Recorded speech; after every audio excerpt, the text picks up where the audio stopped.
Know your publics.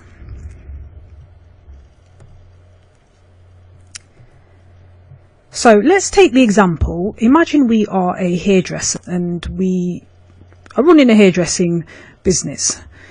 So thinking of us, we're running a salon, we're a hairdressing company.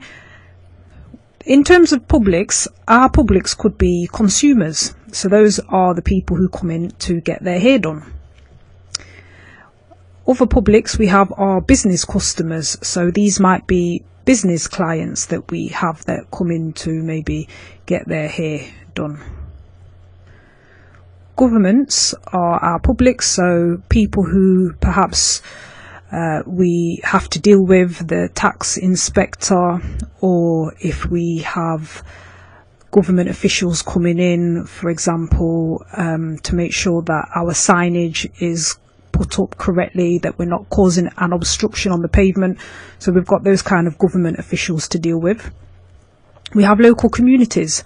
So let's imagine we're on a busy road and it's got quite a vibrant community atmosphere. One of our publics will be the local community in which we're situated in. So we have, let's say,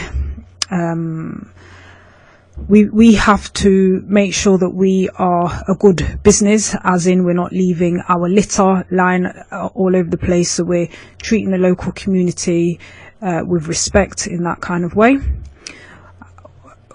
Our other public will be our employees. Anyone who we employ within the hair salon, they're going to be one of our publics. We might have shareholders, people who've invested into the business. That's one of our publics. We have suppliers, let's say the people who fit out the shop with sinks and with or the people who we get the shampoo and conditioner from and the other kind of hair products, our suppliers. That's one of our publics.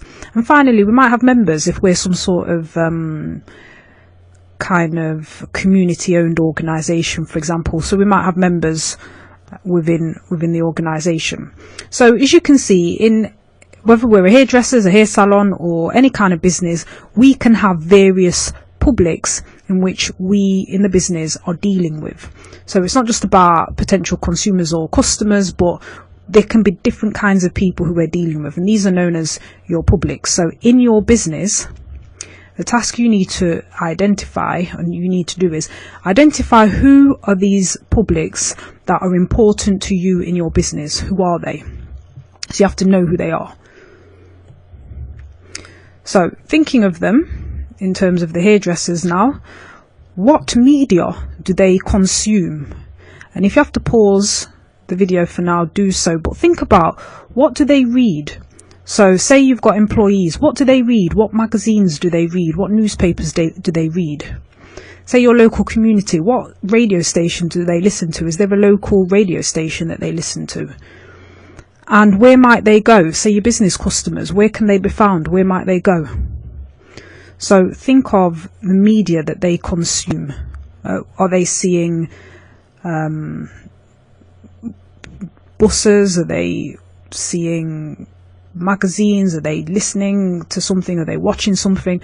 Where are they? Where can these people be found? And then the next step is, what message do you want to communicate to them? So let's say it's employees and they read a magazine called Hairdressers Today. What message do you want to communicate to them? Now remember, with PR, it's about publicity, so it's not necessarily about trying to sell anybody anything, but what message would you want your employees to receive? Now I'd imagine that any kind of PR, you want to be generating goodwill. You want those employees to be proud that they're working for this company that, let's say, has won an award or something like that, so that they've got pride in what they do. Say suppliers, what do they listen to? Where do they go? They might go to certain events. And what kind of message do you want to communicate to them? Perhaps one that they should be quite proud, once again, that they're dealing with you, that they've got your business because you're an important hairdressers. So this is the kind of thing. What message do you want to communicate to each of these publics, if any? If there's any particular one that you want to target.